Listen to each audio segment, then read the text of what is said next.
भगवते वासुदेवाय। ओम अज्ञानतिमिरान्धस्य ज्ञानाञ्जनशलाकया चक्षुरुन्मीलितमेन तस्मै श्री गुरुवे नमः। वासुदेवसुतं देवं कंसचाणूरमर्दनं देवकी परमानन्दं कृष्णं वन्दे जगद्गुरु। कात्यायनी महामाये महायोगिनी अधीश्वरी नंदगोप सुदम देवी भक्ति कुरुदे नमः। वाञ्छाकल्पतरुभ्यश्च कृपा सिन्धुभ्येव च पतितानां पावनेभ्यो वैष्णवेभ्यो नमो नमः। श्रीमद् भागवतத்தில் கூறப்பட்டுள்ளது 10வது கண்டம் 14வது அத்தியாயம் 34வது ஸ்லோகம். ஆஹா, ஸ்ரீ நந்தகோபுரம் பிரஜவாசிகளும் பெரும் பேறு பெற்றவர்கள். பரமானந்த சுரூபமான சனாதன பூரண பரபிரம்மர் யாருடைய நண்பரோ அவர்களும் மகா பாக்கியவான்கள். பிறகு இந்திரனின் கர்வத்தை அழிப்பதற்காக லீலை செய்யும் விருப்பத்தோடு ஸ்ரீ கிருஷ்ணன் யோசித்ததும் பரமார்த்த பாவத்தின் மிகச் சிறந்த தத்துவத்தின் உருவத்தில் உள்ளது. ஆகா, இவ்விதம் ஸ்ரீ கிருஷ்ண பிரஜராஜகுமாரன் ஸ்ரீ கிருஷ்ணச்சந்திரர் எப்போதும் சாந்தியும் சுகமளிப்பதுமான ஸ்ரீ கோவர்த்தனத்தின் பூஜைக்காக விழா செய்யும் இயல்பை தரித்தார். கிருஷ்ணர் அவங்க அப்பா நந்த மகாராஜாவை பார்த்து பேசுறார். நான் என்னை தங்களுடைய புதல்வனாக கருதி விண்ணப்பித்துள்ளேன். ஏனெனில் பசு பிராமணர் மற்றும் கோவர்த்தனத்தின் பிரியமான வஸ்துவும் எனக்கு நன்மை செய்வதாகும். உங்கள் அனைவருக்கும் இதில் உடன்பாடு இருக்குமானால் விரைவில் இந்த காரியத்தை செய்யுங்கள். இம்மூன்றையும் தவிர வேறு ஒருவரின் பூஜையில் தடை உண்டாகும். உங்களை போன்றவர்கள் மானசீக வாசீக காயிக மனம் வாக்கு சரீரம் காரியங்களை செய்கின்றீர்கள். தினமும் அந்த காரியத்தை நான் எனக்காகவே செய்யப்பட்டதாக காண்கின்றேன். உங்களுடைய காரியம் அனைத்தையும் எனக்காகவே செய்யப்படுகின்றன. ஆகவே இதையும் என்னுடைய நன்மைக்காகவே அனுஷ்டியுங்கள். தந்தையே, கவனமுள்ள தீர மனிதன் தனக்குத்தானே தனக்கு நல்ல நல்ல விஷயத்தை அறிந்து கொள்ளுகின்றான். அவன் அறியாவிட்டால் அவன் பேசுவதும் இல்லை. அவன் ஏதேனும் பேசுவானாயில் நிச்சயம் அவன் அறிகின்றான். இவ்விதம் விரோதமாக கூறுவது போல் இருந்தாலும் இயல்பான சொல்லை கேட்டும் ஸ்ரீ கிருஷ்ணனின் முகத்தை பார்த்தும் அந்த விழாவிற்கு வந்திருந்த அதே இன கோபர்களும் மற்ற மக்களும் பிராமணர்களும் பின்வருமாறு நிர்ணயித்தனர். பிரியத்திற்கு உகந்தவன் கூறுவதில் நிச்சயம் அனைவருக்கும் நம்பிக்கை உண்டாகின்றது, ருசியாகவும் தோன்றுகிறது. அந்த சொல் அணுவளவு மதிப்பிற்குரியதானாலும் பிறகு கூற வேண்டியது என்ன இருக்கின்றது? ஆகவே ஸ்ரீ நந்தன் முதலிய அனைவரும் ஸ்ரீ கிருஷ்ணனின் சொற்களை ஆமோதித்தனர். ஸ்ரீ கிருஷ்ணன் வேதத்தை மீறுபவர்களை அல்லது வேதத்திற்கு விரோதமாகவும் நன்கு ஆலோசிப்பதால் அழியக்கூடியதுமான சூன்யவாதத்தையும் ஈஸ்வரன் இல்லை என்கின்ற மதம் இங்கு வக்ரபாவத்துடன் இந்திரனின் கர்வத்தை பங்கம் செய்வதற்காக லீலை குதூகலத்துடன் பயன்படுத்தினார்.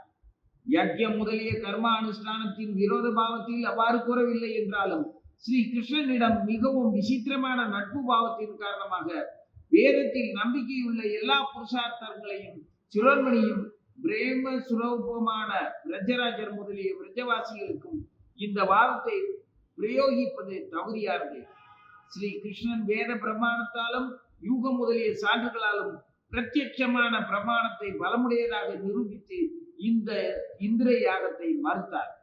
உண்மையில் வேத பிரமாணமே எல்லாவற்றையும் விட மேலான சான்று என்று கருதப்பட்டுள்ளது. ஈஸ்வர ஞான விஷயத்தில் ஸ்ரீ சுகதேவரும் ஸ்ரீ கிருஷ்ணனின் அந்த நட்பு பாவத்தையே எல்லாவற்றிலும் மேலானது என்று பரந்த பாவத்தால் ஆலோசனையோடு நிரூபித்தார். அதுக்கப்புறம் ஸ்னிக்தகண்டன் கூறினான், அதன் பின் தீபாவளியையும் அத்துடன் வரும் அமாவாசையையும் அறிந்து தீபாவளியின் பரிசான குதூகலத்தை பெற்று பிரதமை திதி என்று காலையில் நம்பிக்கையோடு சிறந்த சொற்களை நாடும் பாவத்தை ஸ்ரீ கிருஷ்ணனின் ஆணையை கடைபிடிக்கும் பாவத்தை கடைபிடித்து ஸ்ரீ நந்தன் முதலிய ஆயர்கள் அனைவரும் ஸ்ரீ கிருஷ்ணன் கூறியவாறு ஸ்ரீ கோவர்த்தன பூஜைக்கான ஏற்பாடுகளை செய்தனர். முக்கியமான விதிகளை அமைப்பதற்காக அங்கு பலவிதமான மனம் கவரும் கொடி முதலியவற்றால் மூலம் சர்வ சுகத்தையும் அதிகரிப்பதற்கான ஸ்ரீ கோவர்த்தன சிகரத்தை அலங்கரித்தனர். விதிப்படி நறுமணத்தின் மூலம் அழகிய பாத்தியம் அர்க்கியம் முதலிய ஏராளமான பொருட்களையும் பூஜை செய்யப்பட்டது. கிரியின் நாற்புறமும் உள்ளே உள்ள மலையை போல் நெய் அருவிகளாலும் விசித்திர வண்ண காய்கறி முதலிய வெஞ்சனங்களாலும் காவி முதலிய தாதுக்களின் செம்மை பரப்புவதும் பால் நதியால் கடக்க முடியாததும் தயிர் தடாகங்களும் அமைந்ததுமான அன்னமலை அன்னக்கூட குவியலை பரிசாக ஸ்ரீ கோவர்த்தன மலைக்கு அளிக்கப்பட்டது. எல்லாவற்றிற்கும் முன்னால் மால்புவா குவியலும் அதற்கு பின் பூரி குவியலும் இதுபோல் வரிசையாக பல வகை தின்பண்டங்களையும் அர்ப்பணம் செய்ததால் அந்த இடம் வெகு காலம் வரை அன்னக்கூடம் என்று புகழ் பெற்றது. அந்த யாகத்தில் கோலாகலம் நிரம்பிய பல வகை வாத்திய ஒலிகள் சொர்க்கம் வரை வியாபித்தது. சொர்க்கத்தின் வைத்தியர்களான அஸ்வினி குமாரர்கள் இதை தேவராஜனின் காது ஒலிக்கு காரணம் என்று தீர்மானித்தனர். இந்திரன் ஒலியால் துக்கமடைந்தான். கோவர்த்தனத்திற்கு அன்னக்கூடம் சமர்ப்பணம் செய்த பிறகு ஒரு பெரிய உருவ கிருஷ்ண ஸ்வரூபம் அங்கு தோன்றியது. ஸ்ரீ கிருஷ்ணனிடமும் அந்த உருவத்திடமும் ஸ்ரீ கிருஷ்ணன் உருவம் சிறியது, அந்த உருவம் பெரியது என்ற வேறுபாடு மட்டுமே இருந்தது. தரிசித்தவர்கள் அந்த சுரூபத்தின் நீளத்தை பூமியின் அடியிலிருந்து முதல் கல்லில் இருந்தே சுயர்ந்து மேலே வளர்ந்திருப்பதை கண்டு உருவகப்படுத்தலானார்கள். இது மஞ்சள் நிறமுடைய சியாமல வண்ணத்தின் ஒளியா, அல்லது மின்னலோடு கூடிய மேகமா, அல்லது பசுமை காந்தியுடைய ஒரு மலையை சோபிக்கின்றதா, அல்லது பூதனையை வென்ற ஸ்ரீ கிருஷ்ணனின் உருவ வியூகம் பிரகாசிக்கின்றதா? இந்த திருமேனியின் விசால பிரபையால் மைமலை தோற்கிறது. இதன் ஆடை மாலை நேர மேகத்தின் பரந்த அழகை வென்று கொண்டிருக்கின்றது. அலங்காரமான மணிகள் சூரியனின் பிரபையை வென்றுவிட்டன. ஆகா, இதன் முகுடத்தில் சிறந்த மலர்கள் 1000 கொத்துகள் சோபிக்கின்றன. இந்த கிரிராஜ தேவன் நமது கண்களை வியக்க வைக்கின்றார். அப்போது சதுர்முகனான பிரம்மாவின் சாமர்த்தியத்தை கூட வென்று விடுபவரான ஸ்ரீ கிருஷ்ணன் இனிமையாக அவரை அழைத்து, பகவான், தாங்கள் யார் என்று கேட்டார். அந்த தேவர் மிகவும் பலமாக கர்கர் ஒளியில் மேகத்தின் பிரமையை தோற்றுவித்தவாறு, ஆனால் பொருளில் மூலம் மேகத்தின் பிரமையை கண்டனம் செய்தவாறு, முன்பிருந்தே உற்சவ ஸ்வரூபமானவரே, நான் இதே கிரிராஜ பர்வதமாவேன் என்று கூறினார். இதை கேட்டு அசுரரின் பகைவரும் ஸ்ரீ தாமா போன்றவரின் நண்பருமான ஸ்ரீ கிருஷ்ணன் தன் இரு கைகளையும் தூக்கி கோலாகலம் செய்த ஆயர்களை தடுத்து அனைவரிடமும் உச்ச குரலில், இவர் நிச்சயம் நமது வணக்கத்திற்குரியவர். ஏனெனில் கிருபையால் உருகி இந்த பெரும் திருமேனியோடு தோன்றி தன் முழு உருவத்தையும் விஸ்தாரமாக வெளிப்படுத்த மிகவும் ஆர்வத்தோடு இந்த தேவதை நேரில் தோன்றி நமது நம்பிக்கையை உறுதி செய்துள்ளார் என்று கூறி மெல்லிய முறுவலுடன் ஸ்ரீ கிருஷ்ணன் ஸ்ரீ பலராமனுடன் ஸ்ரீ கோவர்த்தன தேவனை சாஷ்டாங்கமாக வணங்கினார். கோபர்களும் வியப்புற்று ஸ்ரீ கோவர்த்தனத்தை அதே போல் வணங்கினர். பயபக்தியோடு கைகுவித்து நின்றனர். எல்லா வகையிலும் சுகத்தை அதிகரிக்கும் ஸ்ரீ கோவர்த்தன தேவன் அவர்கள் அனைவரிடமும் கூறலானார். ஸ்ரீ கிரிராஜர் கூறுகின்றார், மற்ற தெய்வங்களைப் போல் நான் உங்களிடம் வேறுபாடு காணவில்லை. பாருங்கள், நான் நீங்கள் அளித்த பொருட்கள் அனைத்தையும் நேருக்கு நேராக உண்கின்றேன் என்று கூறி கோடி ஒரு அளவு ஆடக தண்டு வண்ணத்தையும் மற்ற எல்லா வியஞ்சனங்களையும் ஸ்ரீ கோவர்த்தனன் ஒவ்வொரு சிகரத்தால் கவளமாக போஜனம் செய்யலானார். இதனிடையே சிறு குண்டம் மற்றும் நதிகளை தன்பக்கம் இழுத்து நீர் அருந்தினார். அதனால் அவைகள் வற்றிவிட்டன. அவர் கவளத்தை எடுப்பதற்காக கையை முன்னால் விரித்ததும் ரிஜவாசிகள் நாற்புறத்தில் இருந்தும் அங்கு சரக்கென்று பறவைகளைப் போல் பறந்து சென்றனர். நடுவில் வெஞ்சனங்களை ஸ்தாபித்து வலது கையால் அன்னக்கூடத்தின் ஒவ்வொரு கவளமாக எடுத்து ஸ்ரீ கோவர்த்தன தேவன் தனது இடது கையின் ஆட்காட்டி விரலை பலமாக அசைத்து இந்திரனை பரிகசிப்பது போல் செய்யலானார். அவர் தன் கைகளில் மிக விரைவில் அதிக அளவில் அன்னத்தை ஏற்றுக்கொண்டே இருந்தார். அதனால் அவர் கையை நீட்டி மடக்கியதால் 4 திசைகளும் மூடப்பட்டன. விரஜவாசிகளின் கண்கள் இவை அனைத்தையும் கண்டு மிகுந்த வியப்படைந்தன. ஏனெனில் அங்கு எண்ணற்ற அளவில் பல தின்பண்டங்கள் இருந்தன. அவற்றில் ஒரு தானிய அன்னம் கூட அங்கு இல்லை. ஸ்ரீ கிரிராஜர் அடிக்கடி போஜன கவலத்தை எடுக்க அவர் மிகவும் புஷ்டியாகி வளர்ந்து கொண்டே இருந்தார். அங்கு அவரை தரிசித்த பயந்த பாலகர்கள், வாலிப உன்மத்தத்தில் சிரித்துக் கொண்டிருந்த இவர்கள் ஆச்சரிய பாவத்தில் மூழ்கி கொண்டிருந்த முதியவர்கள், சேவைக்கு தகுதி பெற்றவர்கள் அனைவரிடமும் ஸ்ரீ கோவர்த்தனராஜர் குதூகலத்தோடு தூய திருப்தியை வெளியிட்டார். பிறகு மலையரசர் வெகு தூரத்தில் இருந்து நீரை எடுத்து முகத்தை தூய்மை செய்தவாறு பின்புறம் பலமாக கொப்பளித்தவாறு பொழிந்து புற்களை தோற்றுவித்தார். கிரிராஜர் மூங்கில் குச்சிகளால் தன் பற்களில் சிக்கியிருந்த அன்னத்துகள்களை வெளியே எடுத்தார். தனது திருமேனி ஒளியால் பிராணிகளை முழுமை பெறச் செய்தார். கோடிக்கணக்கான தாம்பூல குவியல்களை மெல்லலானார். கர்வத்தோடும் மலர்ச்சியோடும் எழுந்தார். காலை நேரம் சூரியன் பிரகாசிப்பது போல கிரிராஜர் தன் முக சோபையை விஸ்தரிக்கலானார். ஆரத்தி செய்யும் சமயம் அனைவரும் மோகத்தில் ஆழ்ந்தனர். கலங்கிய மனத்தோடு இத்தனை பெரிய சுரூபத்திற்கு எவ்வாறு ஆரத்தி செய்வது என்று யோசிக்கலானார்கள். ஆனால் ஸ்ரீ கிருஷ்ணன் புன்னகை புரிந்தவனம் பல தீவட்டிகளை கற்பனை செய்து அவற்றை அமைத்தார். அதன் மீது மேலும் கீழுமாக ஆயிரக்கணக்கான விளக்குகள் ஒளிவிட்டு பிரகாசித்தன. அனைவரின் விருப்பத்தையும் ஆராய்ந்து அதை ஏற்று கிரிராஜன் தன் ஜடத்தன்மையை விட்டுவிட்டார். அனைவரும் கைகுவித்து தலை மீது தரித்து கொண்டனர். அதை கண்ட மலையரசன் உயரமான இடத்தில் இருந்தவாறு அனைவருக்கும் சிறந்த வரமளித்தார். பின் சிறந்த நன்மை செய்யும் கிரிராஜர் அங்கிருந்து மறைந்து விட்டார். அனைவரும் தண்டனிட்டனர். 2-3 வினாடிகள் வரை அங்கு ஓவியம் போல் நின்று கொண்டிருந்தனர். வெளி உணர்வில் இருந்து அனைவரையும் ஒரே மனதாக்கி அந்த விழாவிற்கு அனைவரிடமும் ஸ்ரீ கிருஷ்ணன் கூறினார்.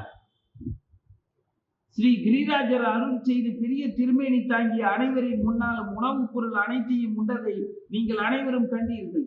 இதை அவமதிப்பவர்களை இவர் நசுக்கி விடுவார். இவர் இந்திரனை விட அதிக பலசாலி. ஏனெனில் இவர் இந்திரனுக்கு அளிக்கப்பட்ட உணவை அனைத்தையும் உண்டு விட்டார். பிறகு அனைவரும் நம்பிக்கையுடனும் பயபக்தியுடனும் அன்னபோஜனம், பசு பூஜை போன்றவற்றை செய்தனர். அது பின்கண்டவாறு இருந்தது.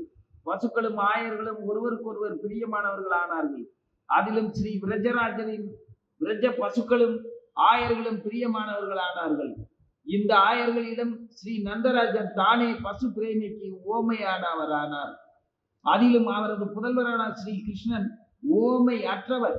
இது சத்தியம் எனும் பொழுது கிரிராஜ பெருவிழாவில் அவரது கோபூஜை சம்பந்தமாக எதை வர்ணிப்பது? ஆனால் அது பார்த்தாலே அமைகின்றது. அங்கு பசுக்கள் தம்மை மிகவும் தன்யமானதையாக கருதி கொண்டன. பசுக்கள் அழகாக பூஜையை ஏற்றன. அலங்கரிக்கப்பட்ட உடலால் பல வகையான உணவுகளை பெற்றன. கன்றுகளோடு சேர்ந்து பெரும் ஆனந்தம் அடைந்தன என்பது சத்தியம். ஆனால் அவற்றிற்கு உண்மையான ஆனந்தம் ஸ்ரீ கிருஷ்ணன் தரிசனம் பெற்றவுடன் தான் அனுபவித்தனர். ஸ்ரீ கிருஷ்ண தரிசனம் இல்லாவிடில் அவற்றின் ஆனந்தம் இனிய ரசம் இல்லாத அறுசுவை உண்டி அல்லது சர்க்கரை இல்லாத மாம்பழ ரசத்தின் குளிர்ச்சி போன்றவையை ஒத்திருக்கும். ஸ்ரீ கிருஷ்ணனின் தரிசனத்தால் புஷ்டி அடைந்துவிட்ட கறவை இனங்கள் தங்கள் கொம்பு குழம்புக்கு வெள்ளி உரையும் கழுத்தில் ஹாரங்களும் கிங்கினி ஜங்கார ஒளியும் ஏற்று அழகுடன் திகழ்ந்தன. ஸ்ரீ கிருஷ்ணனும் ஆயர்களும் கோபூஜை செய்து முறைப்படி ஆசமனம் செய்தனர். விசித்திர திலகத்தாலும் புதிய ஆடைகளாலும் அலங்கரிக்கப்பட்டனர். குதூகலமான துதி காணம் செய்யப்பட்டது. பின் அந்த குதூகலத்தில் இருந்து விடுபட்டு கன்றுகளுக்கு புல் அளிக்கப்பட்டது. யாகசாலை அக்னிக்கு பூஜை செய்து அதை வலம் வந்து ஆபரணங்கள் முதலியவற்றால் புரோகிதர்களுக்கும் பூஜை செய்தனர். பின்னர் ஸ்ரீ கிருஷ்ணனின் பரிகாரகர்களான ஆயர்களுக்கு நீராட தண்ணீர், ஆடை, திலகம், சந்தனம், மாலை, அணிகள் முதலிய பொருட்கள் அளித்ததோடு திருப்தி அடையாமல் அவர்களின் பூஜையை கோவர்த்தன பூஜையின் அங்கமாக கருதி ஸ்ரீ கிருஷ்ணன் பூஜையில் தாய் தந்தை போன்றவர்கள் வெகு நேரம் எல்லை காணவில்லை. ஸ்ரீ நந்தரும் யசோதாவிற்கும் பலராமன் எப்படியோ அப்படியே கண்ணன் எப்படியோ அப்படியே பலராமன் இருவரிடமும் சிறிதும் வித்தியாசம் இல்லை. அதே போல் இவர்களின் நண்பர்களிடமும் எந்த பேதமும் இல்லை. எனவே ஸ்ரீ நந்த யசோதா ஸ்ரீ கிருஷ்ணனை போலவே ஸ்ரீ பலராமன் கோபர் அனைவருக்கும் எல்லையில்லாத பூஜையை செய்து கொண்டே இருந்தனர். குருவே சரணம். அதாவது ஸ்ரீ ஜீவ கோஸ்வாமியினுடைய வர்ணனை கோபாலசம்பு. இது பிருந்தாவன லீலைகள் முழுவதையுமே பகவானுடைய பாலிய லீலையில முக்கியமான சம்பவங்கள் எல்லாத்தையுமே கோபாலசம்புன்னு சொல்லி ஜீவ கோஸ்வாமி வர்ணிச்சிருக்கிறார்.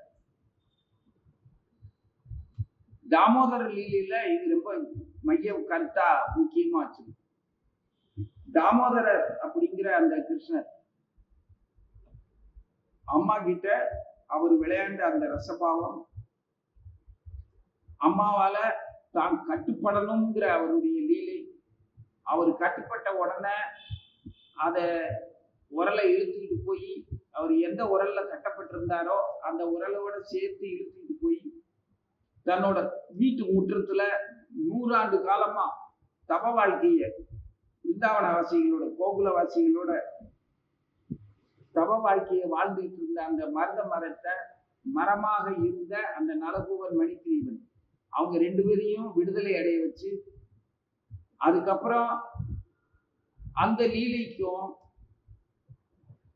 இவரு வளர்ந்து பேச தெரிஞ்சு வளர்ந்த பருவத்துல, பாலியத்துல குழந்தை தவழ்ற குழந்தையில இருந்து நடந்து விளையாடுற அந்த பருவம் வரைக்கும் அந்த கோபாலர்களோட சேர்ந்து விளையாடுற அந்த பருவம் வரைக்கும் கால வித்தியாசம் நம்ம அறிவுக்கு எட்டாது, வித்தியாசமா தான் தெரியும். ஆனா அந்த தாமோதர லீலைக்கும்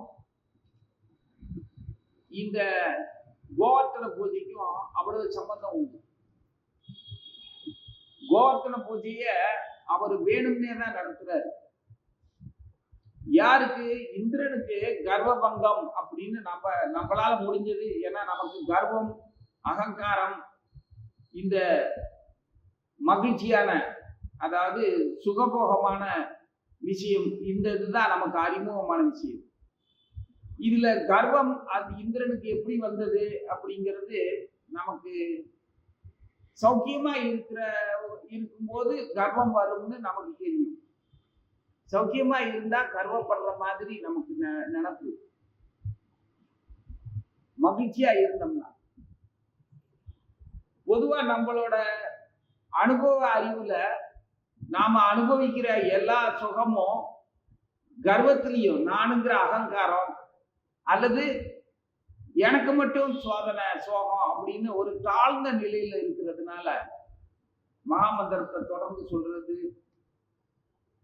பகவானுடைய நிவேதனம் பண்ண உணவுகளை சாப்பிடுறது, குருவினுடைய வார்த்தைகளுக்கு கீழ்ப்படுகிறது, இதுல நமது மனப்பூர்வமான மனோபாவம் எந்த அளவுக்கு ஈடுபாடு காட்டுதோ அந்த அளவுக்கு தான் இந்த கிருஷ்ணனுடைய லீலையில அறிவுபூர்வமான மகிழ்ச்சியை நாம அனுபவிக்க முடியும். இதுக்கும் அதுக்கும் சமமா இருக்கும். எது? கிருஷ்ணனுடைய நாமத்தை சொல்றது, தொடர்ந்து சொல்றது. ஜபம் மாலை கொடுத்துருக்குறாங்கல்ல மகாராஜ், அதை தொடர்ந்து சொல்றது. அதுக்கப்புறம் அவருக்கு வீட்டுல இருக்கிற கிருஷ்ணருக்கோ இல்ல அது படமாவோ சித்திரமாவோ ரூபமாவோ ஏதோ ஒண்ணு எப்படியோ வச்சிருந்து அதை சமைக்கிற அத்தனையும் நிவேதனம் பண்ணி அந்த நிவேதனம் பண்ண உணவை சாப்பிடுறது. தொடர்ந்து நாம சொல்றது, நிவேதனம் பண்ண உணவை சாப்பிடுறது. அப்புறம் குருவினுடைய வார்த்தைகளுக்கு கீழ்ப்படுகிறது. குருவினுடைய வார்த்தைகள் கண்டிப்பா நம்மளை இதை செய்ய அதை செய்யும் சொல்றதா இருக்காது. குரு கிருஷ்ணரை பற்றிய கதைகளை சொல்லுவார். அதன் மூலம் நம்ம வாழும் வகையில நமக்கு வழிகாட்டியா எப்படி நடந்துக்கணும், எந்த மாதிரி உலகியல் வாழ்க்கையில எந்த அளவுக்கு ஒட்டணும், எந்த அளவுக்கு ஒட்டக்கூடாது, எதெல்லாம் நமக்கு பயன்படும், எதெல்லாம் நமக்கு பயன்படாதுங்கிறது தான் அந்த கிருஷ்ணர் கதைகள் மூலமா சொல்லி தருவார். அதனால குருவுடைய வார்த்தைகளை கேட்கிறது. இந்த மூன்றையும் எந்த அளவுக்கு நம்ம செய்கிறோமோ, எந்த அளவுக்கு மனப்பூர்வமா அதை கடைபிடிக்கிறோமோ அந்த அளவுக்கு கிருஷ்ணனுடைய லீலைகள் புரியுங்கிறது, லீலையும் அந்த சுக அனுபவம் நமக்கு அனுபவிக்க முடியுங்கிறது தான் இப்ப சொல்றது. அப்போ ஒவ்வொருத்தரும் நினைச்சு பார்க்கணும், நான் எந்த அளவுக்கு நாம சொல்றேன், எந்த அளவுக்கு நிவேதனம் பண்ண உணவை சாப்பிடுறேன், எந்த அளவுக்கு குருவினுடைய வார்த்தைகளை கேட்கிறேன். அப்போ அந்த அளவுக்கான அறிவும் திருப்தியும் மகிழ்ச்சியும் நமக்கு கிடைக்குது அப்படிங்கிறத நாம ஒவ்வொருத்தரும் நாமளாவே புரிஞ்சுக்கலாம். இதுல புரியாததுக்காக வருத்தப்பட வேண்டிய அவசியம் இல்லை, வருத்தப்பட வேண்டாம். எப்படியும் புரியும். எப்ப புரியும்? நாமம் சொல்றதையும் நிவேதனம் பண்ண உணவை சாப்பிட்றதுலையும் குருவினுடைய வார்த்தைகளுக்கு கீழ்ப்படுகிறதுலையும் எந்த அளவுக்கு ஈடுபாடு காட்டுறோமோ அந்த அளவுக்கு புரியத்தான் போகுது. இதுல வருத்தப்படுறதுக்கு என்ன இருக்கு? புரியுதா? எந்த அளவுக்கு உழைக்கிறோமோ அந்த அளவுக்கு பலன் கிடைக்கும். அதே மாதிரி தான் இதுவும் நாம பாடுபடுறதுக்கு தகுந்த மாதிரி, மனப்பூர்வமா ஈடுபடுறதுக்கு தகுந்த மாதிரி மகிழ்ச்சியை அனுபவிக்க போறோம். அவ்வளவுதான். இதுல வருத்தப்பட என்ன இருக்கு?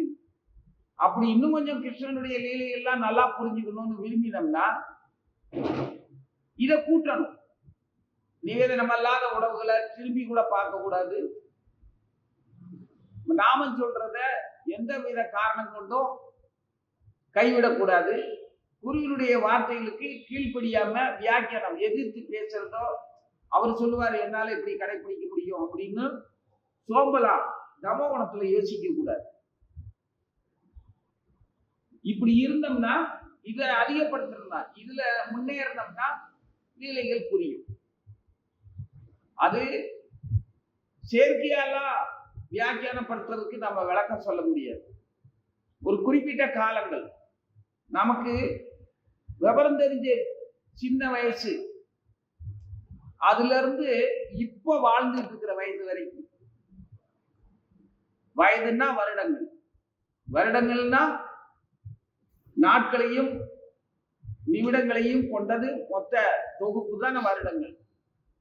மாதங்கள், வாரங்கள், நாட்கள், மணித்துளிகள் எல்லாம் சேர்ந்துதான் வயது.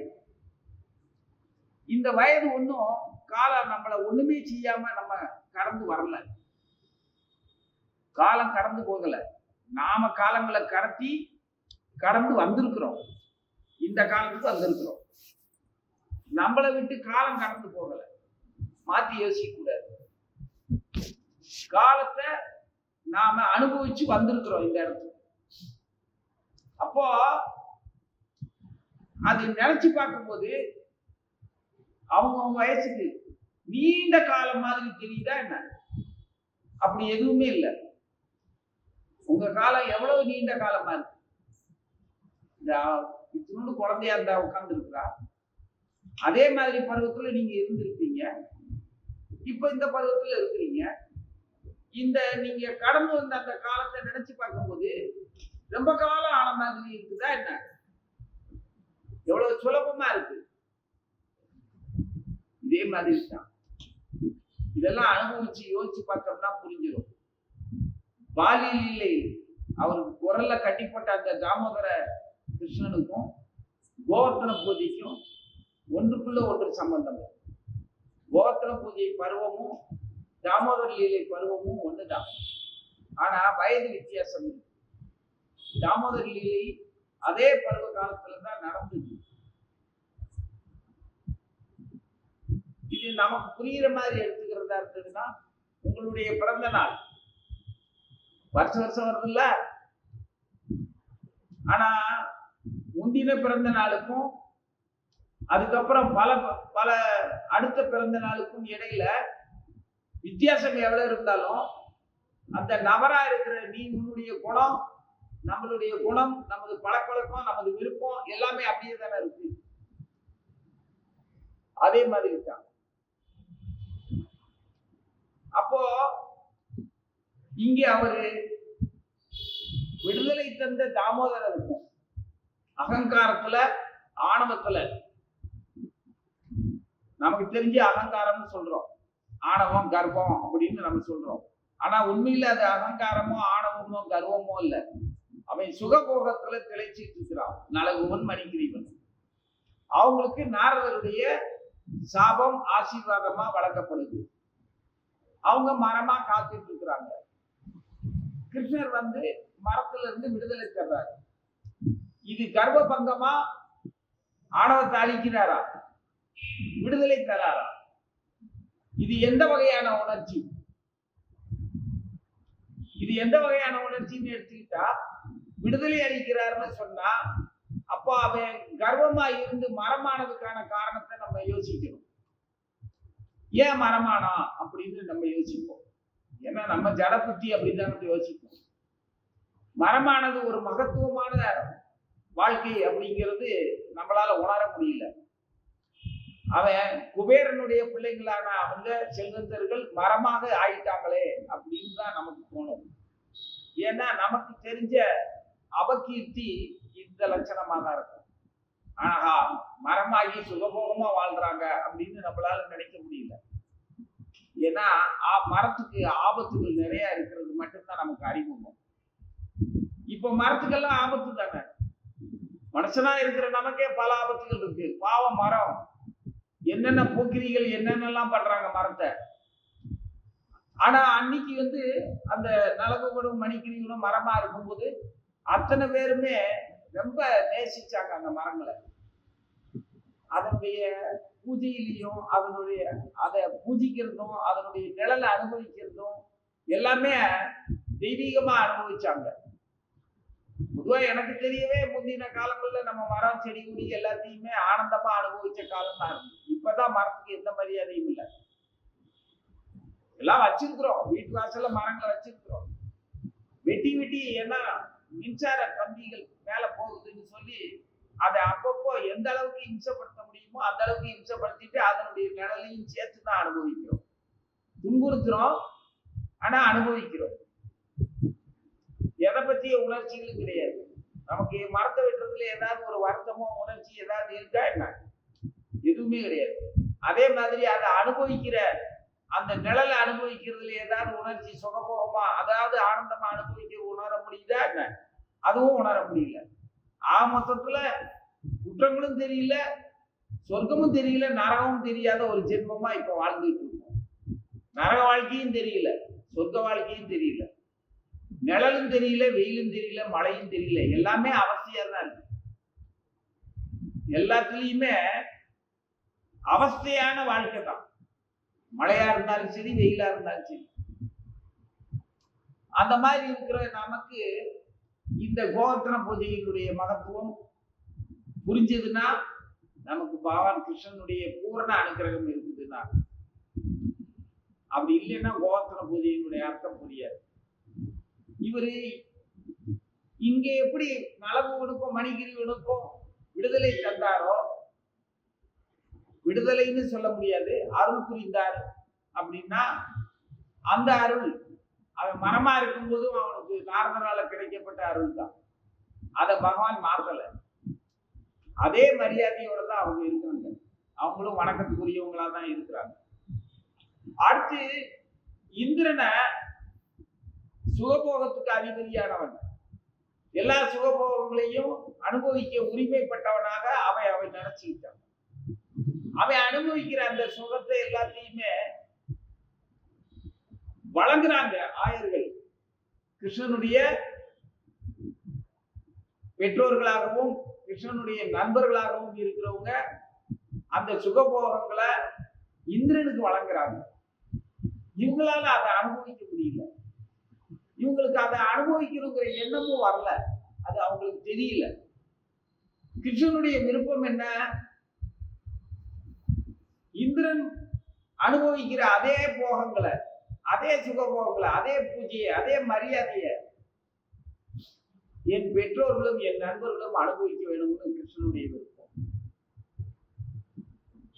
இப்போ யாருக்கு நீங்க பூஜிக்கிறீங்களோ, யார பூஜிக்கிறீங்களோ, வீட்டுல ஒரு தெய்வத்தை வணங்குறோம் அல்லது நம்ம மரியாதைக்குரியவங்களை ஒருத்தங்களை வணங்குறோம். அவங்க வணங்குறவங்க அனுபவிக்கிற உங்க வணக்கத்தை அவங்க அனுபவிக்கிறாங்கன்னா அந்த அனுபவம் உனக்கு கிடைக்குமா? கிடைக்காது. யாருக்கு நீங்க வணக்கம் செலுத்துறீங்களோ அவங்க அனுபவிக்கிற அந்த சுகத்தை, அந்த ஆனந்தத்தை, அந்த பெருமைய, அந்த திருப்திய, அதன் மூலமா அவங்க உங்க மேல காட்டக்கூடிய வாஞ்சைய, பாசத்தை அவங்கதான் அனுபவிப்பாங்களே தவிர அவங்கள வணங்குற பூஜிக்கிற உங்களால அந்த நிலையை அனுபவிக்க முடியாது. புரியுதா? அப்போ நீ வணங்கப்பட்டால்தான், உங்களை வணங்கினாத்தான், யாராவது உங்களை பூஜிச்சா, உங்களை அலங்காரம் பண்ணினா, உங்களை வணங்கினா, உங்களை கொஞ்சினா, உங்களுக்கு மரியாதை செலுத்தினால் அப்ப நீங்க அனுபவிப்பீங்க. அப்படித்தானே?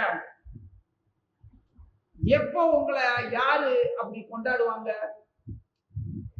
அந்த தெய்வம் பதிலுக்கு உங்களை கொண்டாட போகுதா? பிரசாதமா கிடைக்கும், அது வணக்கமா இருக்காது. வணக்கமா இருக்கணும்னா உங்களை வணங்கணும் இல்ல. உங்களை நீங்க எப்படி தெய்வத்தை அலங்கரிக்கிறீர்களோ, பிரசாத நிவேதனம் பண்றீங்களோ, பூஜிக்கிறீங்களோ, தீபங்களாலையும் தூபங்களாலையும் அலங்காரம் பண்ணி அனுபவிச்சு அதை பூஜை பண்றீங்களோ, அத உங்களுக்கு யார் செய்வா? யார் செய்வாங்க? உங்களை யாரும் செய்ய மாட்டாங்களே. அப்படி செய்யற நிலைமை உங்களுக்கு வரணும்னா அது கிருஷ்ணன் தான் செய்யணும். அதைத்தான் செய்யறாங்க கிருஷ்ணன். என்னுடைய பக்தர்கள், என்னுடைய அன்பர்கள், என்னுடைய பெற்றோர்கள், என்னுடைய தோழர்கள் எல்லாரும் இந்திரனை அனுபவிக்க வைக்கிறாங்க. அதே இதை இவங்க எதெல்லாம் கொடுத்து இந்திரனை அனுபவிக்க வைக்கிறாங்களோ அதை இவங்க அனுபவிக்கணும்னு விரும்புறாங்க. இவங்க அனுபவிக்கணும்னு கிருஷ்ணனுடைய விருப்பம். அது இந்த கோபாலர்களுக்கே தெரியாது. கிருஷ்ண பக்தர்கள் ஆகிய உங்களுக்கு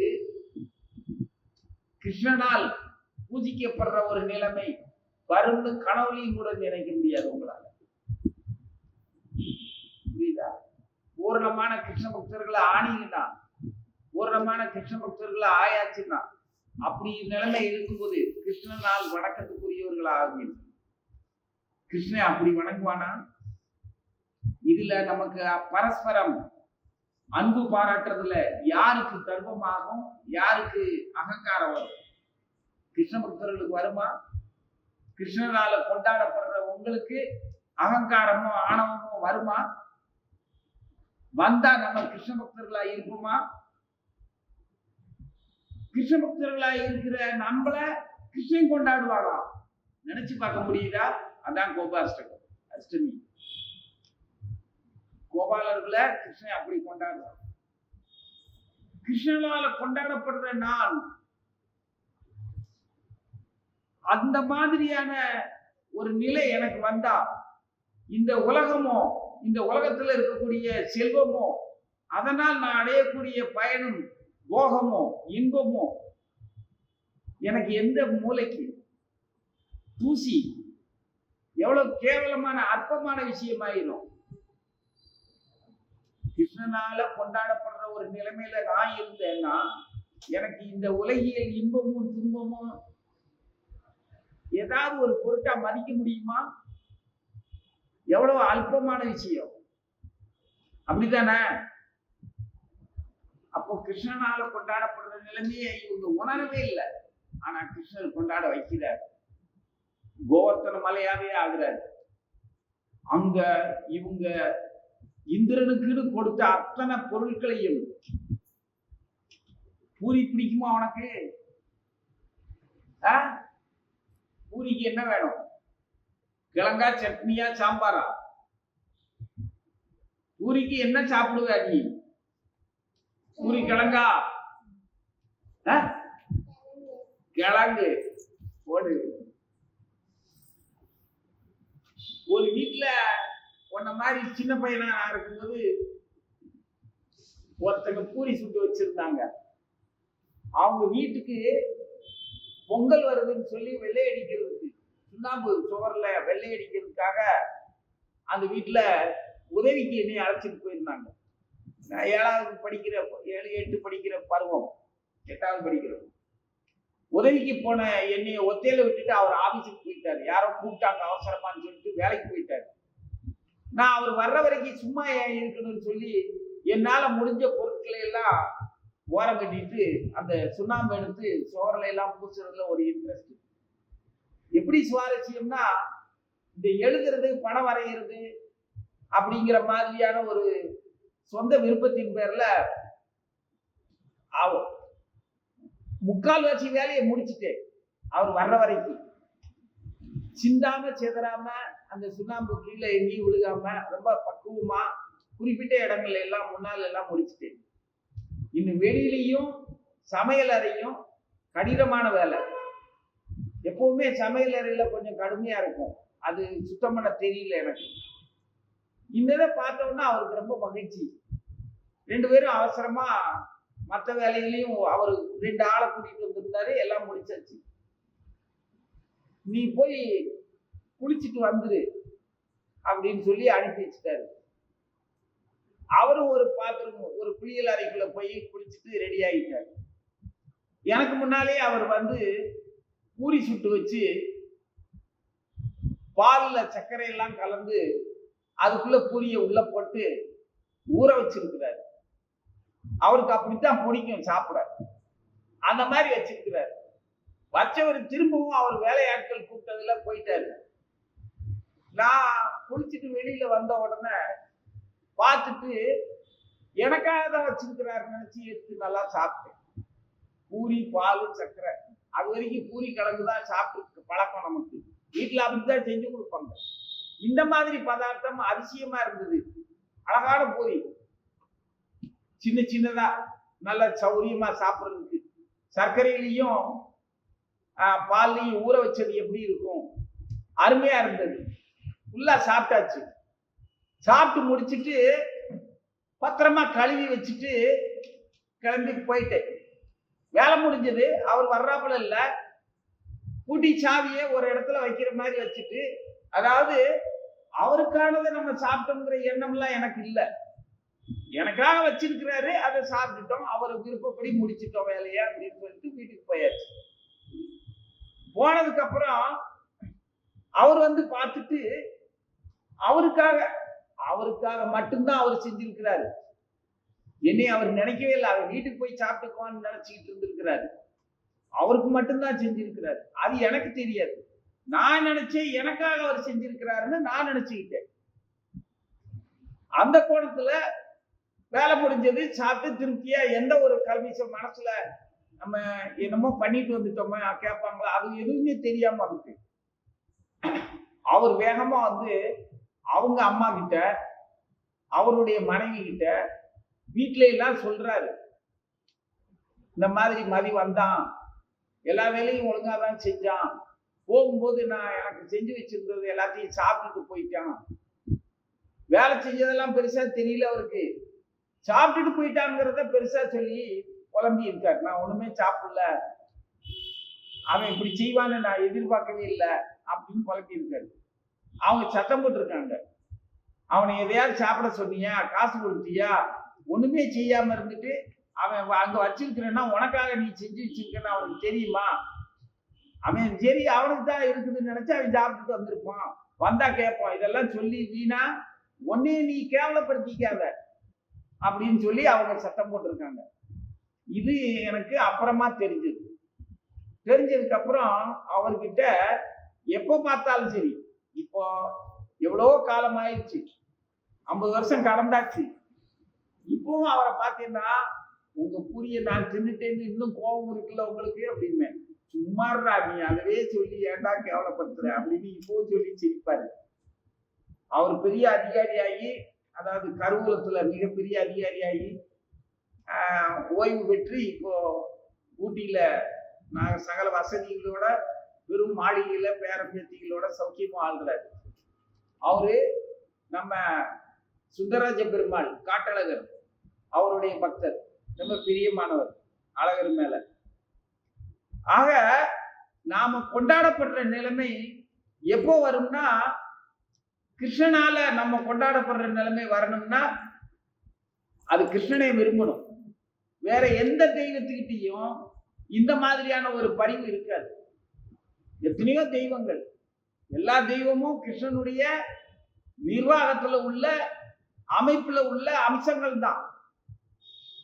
அரசாங்கத்தினுடைய அங்கங்களா அரசு ஊழியர்கள் இருக்கிற மாதிரி, அரசு இயந்திரங்கள், மனிதர்கள் இல்ல, அரசு இருக்கிற மாதிரி இறைவனுடைய அரசாங்கத்துல அவருடைய நிர்வாகத்தை இயக்கத்துக்கு காரணமானவங்க பல தெய்வங்களா நம்ம வழிபடுறோம். அவரை கொல்றதுக்கு வந்த பூதனை கூட பேச்சியம்மனா இன்னைக்கும் கும்பிட்டுக்கிட்டு இருக்கிறோம். அதுக்கு ஒரு அம்சம் இருக்குது. அப்படி இருக்கிறதுனால மற்ற எந்த சிறு கடவுளர்கள், டெமிகாட்ஸ், இந்த உபகடவுளர்களால, பிரபஞ்ச நிர்வாக இயக்குநர்களால இந்த மாதிரி நாம கொண்டாடப்பட மாட்டோம். எம்பெருமான் பகவான் கிருஷ்ணனால மட்டும்தான் கொண்டாடப்படும். அவன் மட்டும்தான், அவனை நாம எந்த அளவுக்கு கொண்டாடுறோமோ அந்த அளவுக்கு நம்மளை கொண்டாட விருப்பம் உள்ள ஒரே கடவுள் பரமாத்மா பகவான் ஸ்ரீ கிருஷ்ணர் தான். உன் விருப்பப்படி, உன்னோட பருவத்துப்படி, உன்னுடைய உருவத்துப்படி, உன்னுடைய குணத்துப்படி, உன்னுடைய புலன்களுக்கு படி, உன்னுடைய ஆயுசு காலம் மரணமாவும் சரி ஜனனமாவும் சரி கூடவே இருப்பான். மரணமாவும் அவர் தான் வருவார். எல்லாருக்கும் மரணமா யமன் வந்தா நமக்கு மரணமா கிருஷ்ணன் வருவான். எவ்வளவு சுகமா இருக்கும் அந்த மரணம். யமன் வந்தாதான் கஷ்டம், கிருஷ்ணன் வந்தா சுகமா தான் இருக்கும். கிருஷ்ணனே வர முடியல, யமனும் வர முடியலன்னாலும் யமனோட தங்கச்சி யமனா வந்தா கூட ரொம்ப சுகமா இருக்கும். நல்ல ஒரு கர்ப்பத்துக்குள்ள அனுப்பி வைப்பான். அதுவே பாக்கியம் தானே. ஏதோ 100க்கு 100 மார்க் வாங்கலைன்னாலும் ஒரே ஒரு மார்க்ல பாஸ் மார்க் வாங்கின மாதிரி யமுனா அடுத்த ஒரு கர்ப்பத்துல நல்ல ஒரு குடிப்பிறப்பு கிடைச்சதுன்னா அந்த மாதிரியாவது கிடைக்கும்ல. அந்த மாதிரி கிருஷ்ணனா கொண்டாடப்படுற ஒரு நிலைமை அப்படின்னா அது இந்த விருஜவாசிகளுக்கு கிடைச்சது. விருஜவாசிகளுக்கு கிடைச்ச அந்த கொண்டாட்டத்துக்கு காரணம் கோவர்த்தன பூஜைக்கு அவங்க இணங்கினது. இந்த கோவர்த்தன மலையைத்தான் நீங்க பூஜிக்கணும்னு சொன்னார். அவர் சொன்னதை கேட்டு இதுல இந்திரனை கர்ப்பபங்கம் பண்ணினதா எப்படி நினைக்க முடியும்? நீ இவ்வளவு காலம் சுகமா அனுபவிச்ச, எல்லாமே அனுபவிச்ச, என்னைக்காவது அவங்களுக்கு அந்த அனுபவிச்ச சுகத்துக்கு சமமா ஏதாவது திருப்பி கொடுத்தியா? மழையை தந்து பயிர் பச்சைகளை வாழ வச்சு அப்படின்னு சொல்றதெல்லாம் உன்னுடைய கடமை. அது மழை தர்றதும் பூமியில வித்துக்கள் இருக்கிறது விளையிறதும் அது பாட்டுக்கு விளையுது. நீ மழையை மட்டும்தான் தருவ. மழை மூலமா வித்துக்கள் பூமிக்கு வர்றதும், அது பூமியில இருக்கக்கூடிய வித்துக்கள் ஏற்கனவே விருட்சங்கள் எல்லாமே தாவரங்கள்லாம் வளர்றதும், பசுக்கள் அதை சாப்பிட்டு வளர்றதும், அதன் மூலம் ஆயர்கள் பிரஜவாசிகள் வளர்றதும் விவசாயம் பண்றதுக்கும் காரணம் நீ கிடையாது. இதெல்லாம் உன்னோட கடமையில ஒண்ணு. ஆனா நீ அனுபவிச்சதுக்கு அவங்களுக்கு பிரதிபலனா என்ன கொடுத்த? எதுவுமே செய்யலையே. அப்படி ஒண்ணும் செய்யாம இருக்கும்போது உனக்கு கொடுத்தாங்க, நீ அவங்களுக்கு எதுவும் செய்யல. நான் இப்போ அவங்கள இந்த மலைக்கு கொடு, இந்த மலை தானே உங்களுக்கு எல்லாமே தருது, இந்த மலைக்கு கொடுங்க, அது உங்களுக்கு எல்லாத்தையும் திருப்பி தரும்னு சொல்லி எங்க பிரதிபலன் கிடைக்குமோ, எங்க பரஸ்பர அன்பு வளருமோ அந்த இடத்துக்கு அவங்கள திருப்பி இருக்கேன். அவ்வளவுதான். இதுல இவனை பங்கம் பண்ணதா என்ன அர்த்தமாகும்? இவனுக்கு கர்வமும் கிடையாது, இவன் கர்வத்தை பகவான் பங்கம் பண்றாருங்கிறதும் கிடையாது. பக்தர்களால மட்டும்தான் இப்படி யோசிக்க முடியும். ஜீவ கோஸ்வாமி அப்படிதான் சொல்றாரு. கடவுளை பற்றி தெரியாம கடவுளை வணங்குறவனும், கடவுள்களை பற்றிய அறிவே இல்லாம கடவுளை வணங்குறவனும், கடவுள் இல்லைன்னு சொல்றவனும், கடவுள்னு ஒருத்தர் கிடையாது ரூபமா இந்த பிரபஞ்ச இயற்கையும் பிரம்மமா இருக்கக்கூடிய இந்த நேச்சுரல் இதுதான் பிரகிருதி, இந்த இயற்கை தான் அப்படிங்கிறதும், ஞானம் தான் கடவுள்ங்கிறதும், கடவுளுக்கு உருவம் இல்லைங்கிறவனும் எல்லாருமே ஒண்ணுதான். புரியுதா? பணத்தோட மதிப்பு தெரியாதவன் பணத்தை கையில வச்சிருந்தாலும் அவன் ஒண்ணும் இல்லாத ஏழை மாதிரி தானே. செல்வந்தர்கள் இருக்கார்கள், செல்வந்தர்களா வாழ தெரியாதவர்களாக இருக்கிறார்கள். அப்படித்தானே இன்னைக்கு எல்லாரும் இருக்காங்க. செல்வந்தர்களா தான் இருக்காங்க. செல்வந்தர்களுக்குன்னு ஒரு குணம் இருக்குது. அந்த குணம் இல்லாதவன் அவன் எவ்வளவு செல்வம் வச்சிருந்தாலும் அவனுக்கு பிரயோஜனம் இல்லை. செல்வந்தனா வாழ்றதுக்குன்னு ஒரு தனி குணம் இருக்கு. அந்த குணம் வேணும். அது இறையருளால் பகவான் ஸ்ரீ கிருஷ்ணனால மட்டும்தான் கொடுக்க முடியும், வேற யாராலையும் கொடுக்க முடியாது. அதே மாதிரி உழைப்பாளிகள் இருக்கிறாங்க. அவங்க உழைப்போட உன்னதம் கேவலம் வெறும் வயிறு நிரப்பிக்கிறதுக்கும் புலன்களை திருப்திப்படுத்துறதுக்கும் ஜடப்பொருளை சேர்க்கறதுக்கும் தான் பயன்படுது. அப்படின்னா அவன் கழுதையை விட சிறந்தவன் கிடையாது, இல்லையா?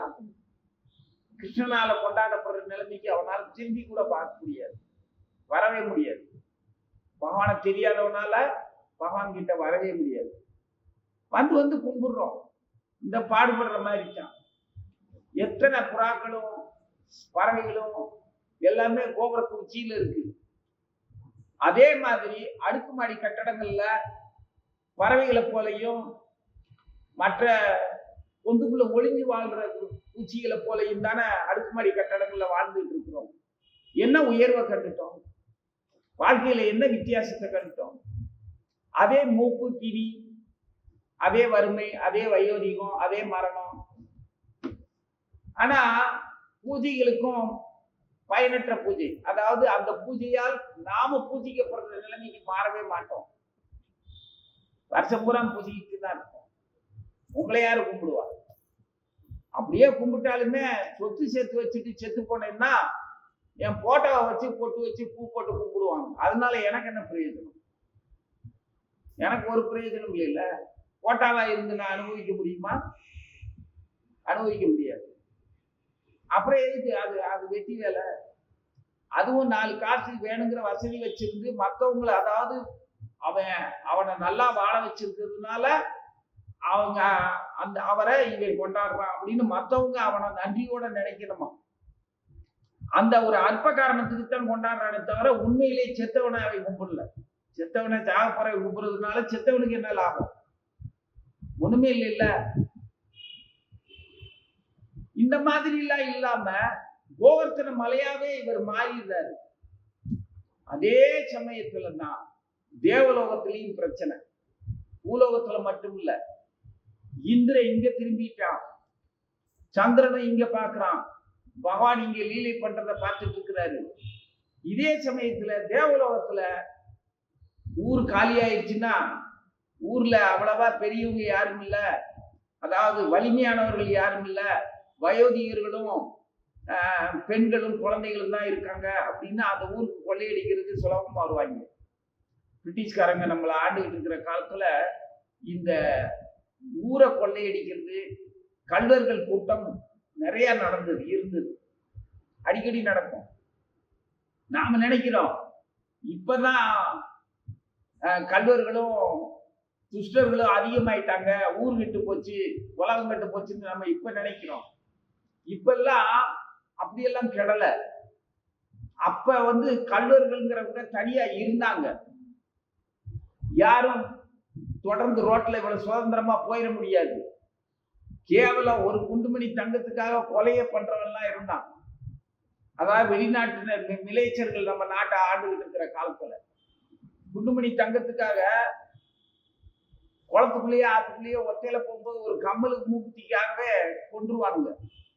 அப்படி கல்வர்கள்லாம் இருந்தாங்க. அந்த அளவுக்கு பஞ்சமும் விரோதமும் கொடூர்மையா இருந்தது காலம். அப்படி இருந்த காலத்தினாலதான் வெள்ளையர்கள் ஆட்சி நம்மளுக்கு வேண்டாம்னு சொல்லி நம்ம சட்டத்தை நாம கையில் எடுத்துக்கணும் பெரியவங்க எல்லாம் போராட ஆரம்பிச்சது. அவன் நல்லா வச்சிருந்தா நம்ம போராடணும்னு கூட தோணி இருக்காரு நிறைய பேருக்கு.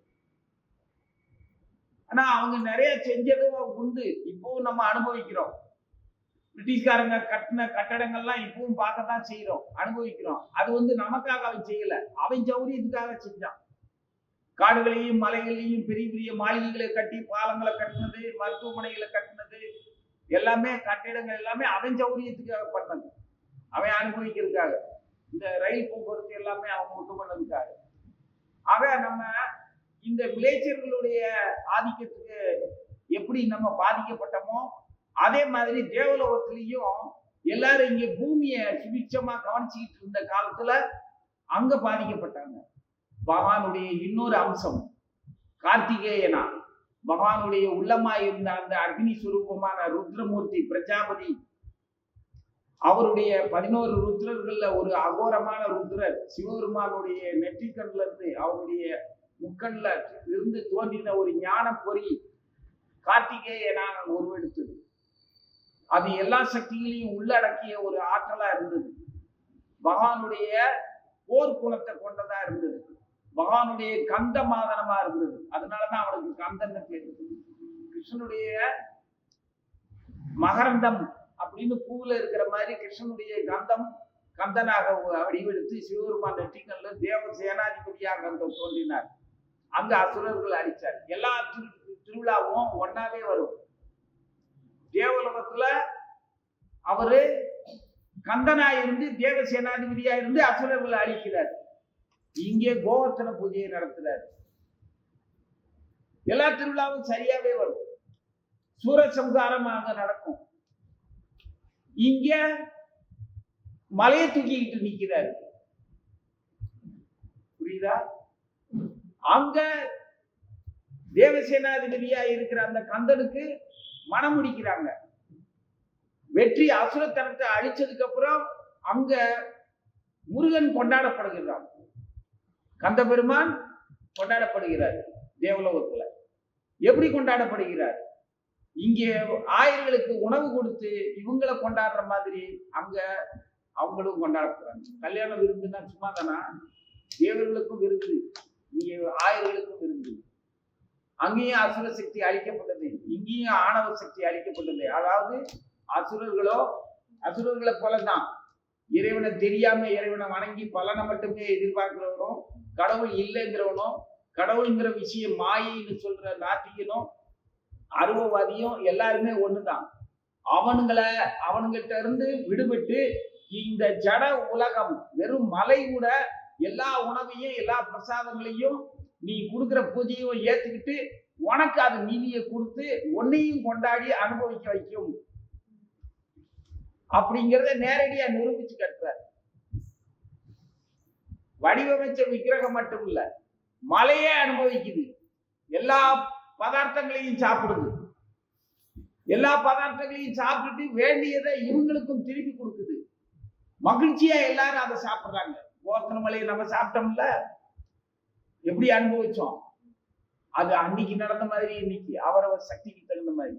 ஆக கோவர்த்தன மலையும் அந்த பூஜையவும் அந்த கார்த்திகேயனுடைய அவதாரத்தையும் சூரசம்ஹாரத்தையும் தேவசேனாதிபதி திருக்கல்யாணத்தையும் தாமோதர லீலை கிருஷ்ணனுடைய உரல்ல கட்டி போட்ட கிருஷ்ணர் அந்த குபேரனுடைய பிள்ளைகளுக்கு அருள் புரிந்ததையும் எல்லாத்தையும் ஒன்னா நினைச்சு பார்த்தோம்னா அற்புதமான விருந்து.